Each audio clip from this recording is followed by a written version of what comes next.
Hi guys, Mario here. How exciting. Today is primary day in California and in other parts of the country. So if you haven't filled out your voter guide, filled out your ballot, I encourage you get that filled out and get it to the polls.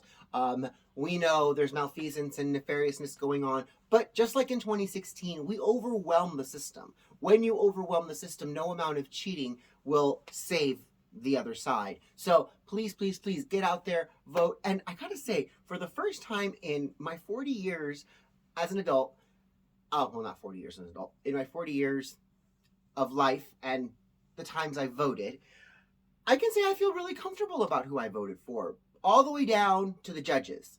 Judges are usually those hard things like, ooh, who is it? And I don't really want to do all this work for all these judges. I mean, I got like 15 candidates of judges. Like, really?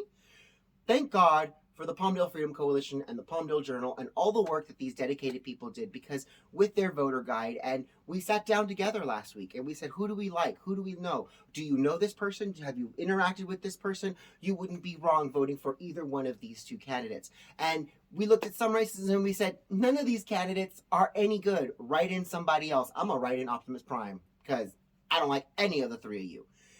I digress. I don't want to spend too much time on that, but please, please, please get out there and vote. I do want to spend some time today talking about this drag your kids to brunch thing. I got to say it here, I got to say it loud, and I got to say it very, very proud. Drag is not for kids. Drag is not for kids. Drag is not for kids. Drag is an emulation of stripping. You wouldn't take a child to a strip bar. You wouldn't take an underage person to a regular bar.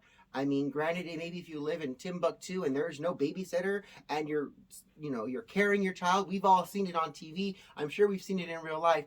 But when it comes to going to an adult entertainment venue, like a drag show, like a strip club, where you see in neon signs it isn't going to lick itself, there shouldn't be children there. There are strict laws around 47 licenses or alcohol licenses. They will take a business's alcohol license if there are underagers in the establishment against the rules. There's a actual bar here, a bar and restaurant, that at 9 p.m. locally, you can't get in if you're not 21. Sorry, I don't care if it's 10 o'clock. Our hours for regular restaurants are from this time to this time, and at 9 p.m., we shut it down for any sort of regular eatery. We become a bar, and if you have to be 21 to enter.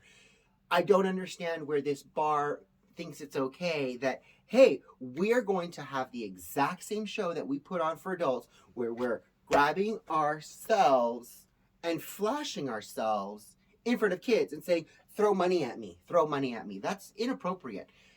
And if you speak out on it and you're too loud, the left will target you.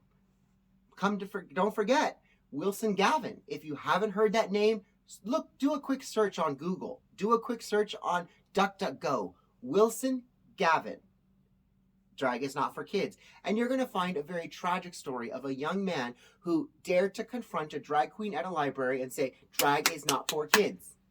And he said it over and over again. And lo and behold, he threw himself in front of the train just as it was coming in that night because he was embarrassed. We all know he didn't throw himself. I have a feeling that he was pushed, but that's my own personal opinion. But this goes to show that the other side is so upset that these people are saying, no, we need to draw a serious boundary between what is digestible for children and what is digestible for adults. The left seems to think that children should be sexualized. Children are sexual creatures.